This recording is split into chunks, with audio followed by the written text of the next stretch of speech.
magandang umaga, tanghali, gabi sa inyong lahat. At na naman po kasi Margie, ang iyong host sa channel na ito. Sa lahat po ng mga subscribers, sa mga return viewers, thank you so much for always coming back sa channel ko para makinig ng mga things na sinishare ko po sa inyo na hopefully kapupulutan nyo po ng aral, okay? Now, ang topic po natin for today is about relieving shoulder and neck pain. O, di ba, very common po yun sa atin. So, ano po ba ang mga common causes ng shoulder and neck pain? O, di ba? Very common. Kahit sino nakaka-relate po sa case na yan. So, ang unang dahilan or cause ng shoulder po and neck pain is yung prolonged sitting at saka yung poor posture. So basically, ang lagi pong nagkakaroon ng problema is yung mga office worker kasi lagi silang nakatingin sa computer. Tapos hindi sila gumagalaw for many hours kasi masyado silang focus sa work. Kahit yung mga nag-work sa bahay. Nowadays kasi ngayon, diba, lahat work from home. So, lahat nasa computer.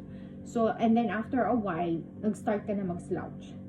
Kasi hindi mo na napapansin na, alam mo yun, nag-iba na pala yung posture mo kasi so, pagod ka na. So, hindi mo na ma-position yung self mo upright. Okay? So, next one is yung repetitive movement. Now, repetitive movement, ano ba yung ibang mga bagay na nagre-repeat ka ng movement? Let's say, you're typing, diba? So, pag nag-type ka, tense up yung shoulders mo. Diba, ganyan. Kahit nga nak-slouch ka, diba? Ganun pa rin. Now, for younger ones, yung paggamit mo ng smartphones. Ang smartphone mo, ganyan na. Ganyan na. Nakatungo pa, diba? Bonggang-bonggang tunga ng mga ilang oras. Saan ko nag-aaral eh. Kaya lang, yan, paggamit ng phones.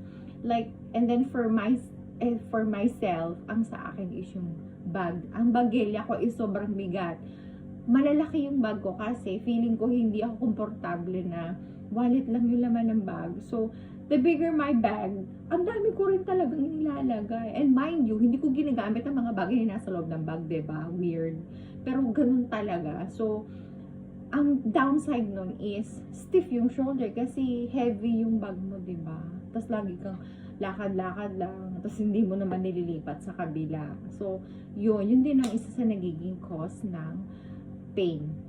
Now, ang isa pa doon is yung stress and anxiety. So, kapag stress ka, hindi ka makatulog, ganyan, diba? Tense up lahat ng muscle mo. Now, matutulog ka na, stress ka pa rin. So, in the end, pag stress ka, diba, hindi ka makatulog. So, yung bed positioning mo, sleeping positioning mo, mali pa rin. So, pag gising mo, meron ka stiff neck, hindi ka makagalaw, para robot. O, diba? Yun, isa pa rin yun sa dahilan. Now, nasabi na natin yung mga dahilan kung bakit tayo nagkakaroon ng pain sa shoulders at sa neck. So, ano naman daw yung treatment, no, na pwede natin gawin? So, basically, kapag may masakit sa katawan mo, unang-unang maiisip mo, iinom ako ng painkiller. O, diba? Sa Pilipinas, ang iniinom natin is either Biogesic, Medicol, Alaxan. May mag-asawang gamot pa ba? Ayun, may mga ganun pang factor. Of course, kapag medyo high-end ka, or professional ka, meron ka Arcoxia.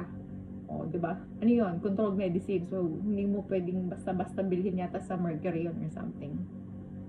So, pagka ganon, try nyo po mag-self-medicate, ha? Kasi, lalo na po yung sa mga tao na may mga sakit na. Kasi, kapag nag-self-medicate kayo, baka magkaroon ng complications. But of course, kung over-the-counter medicine, usually safe naman po yan. Pero kung maiiwasan nyo po na gumamit ng mga medicine, yung mga western medicine, try nyo po, okay?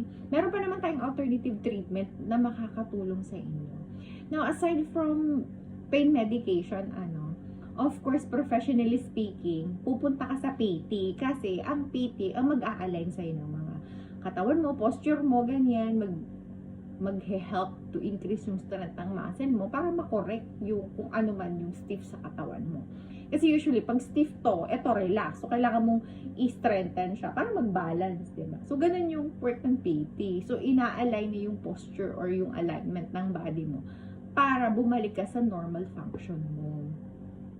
Ngayon, may mga intervention pa silang ginagawa. Diyan, nandiyo papasok yung mga ES, electrical stimulation, mga transcutaneous electrical stimulation, mga TENS, mga ganyan. Diba?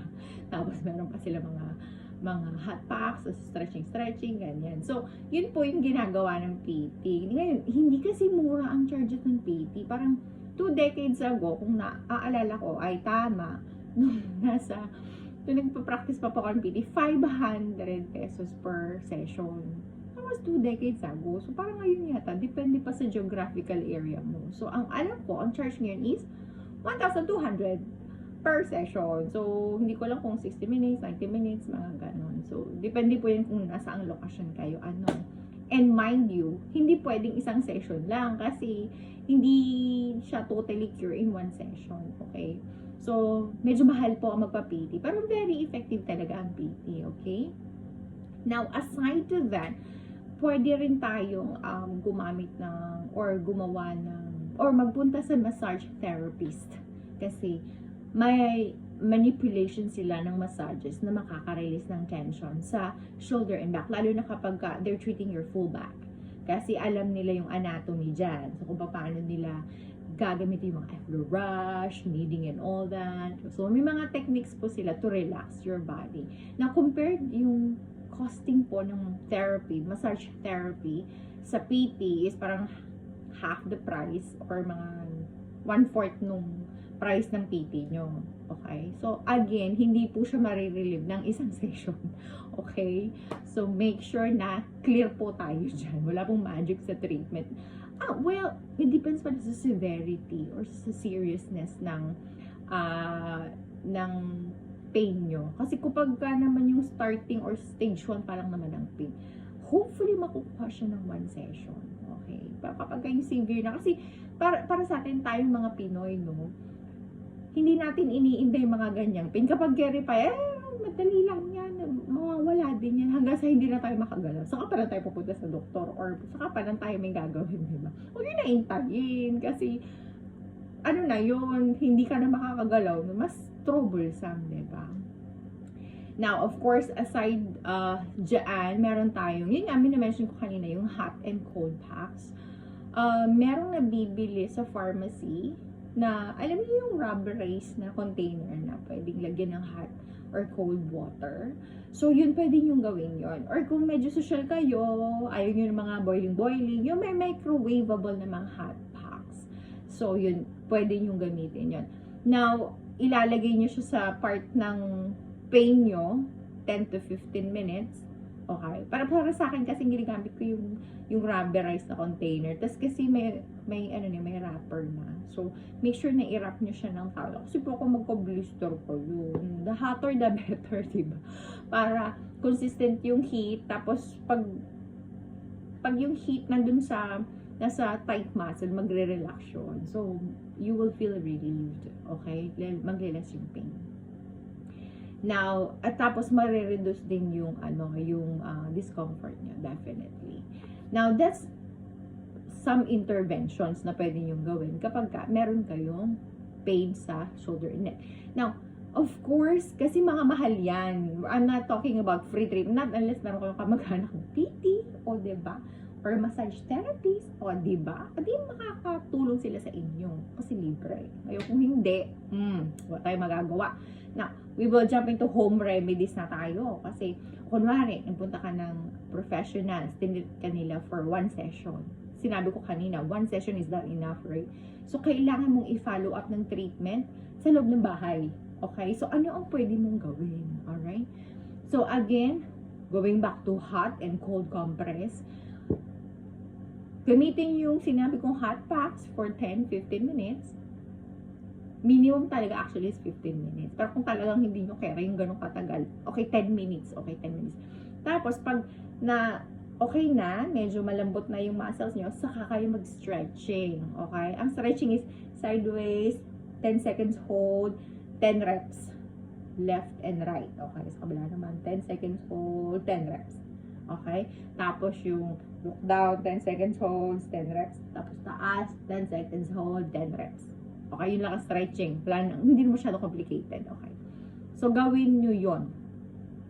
Kung magagawa nyo siya twice a day, that will be perfect. Okay, sigurado makikita nyo at mafe-feel nyo yung improvement ng condition nyo. Now, aside sa stretching natin, definitely yung ergonomics adjustment, like yung chair nyo, yung workspace nyo, kailangan yung chair tsaka yung table is on the same level. Yung parang tamang level, hindi yung sobrang taas o sobrang baba, alam nyo yun. So, dapat talaga sakto lang. Okay?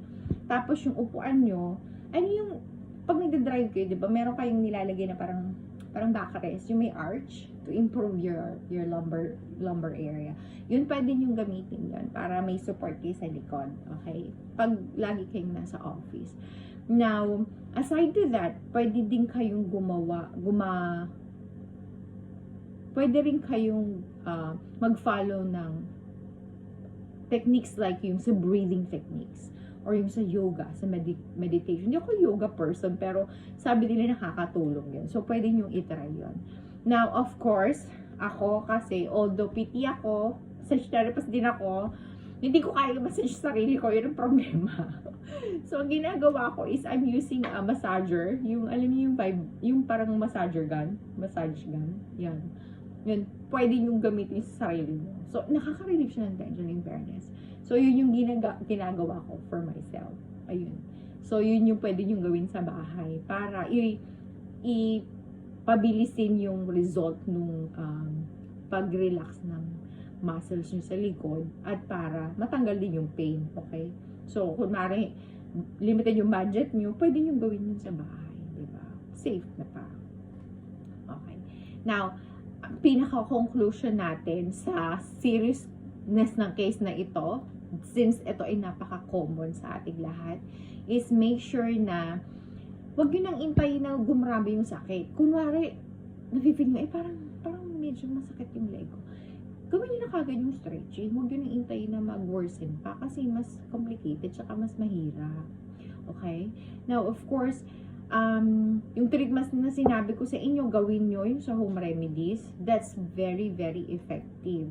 Stretching is your best friend. Kahit ano pa yan. Kahit sa ang parte pa ng katawan yan. Kapag naka-feel kayo ng tightness sa area ng muscles, just stretch. That's it. Nakatulong yun sa inyo.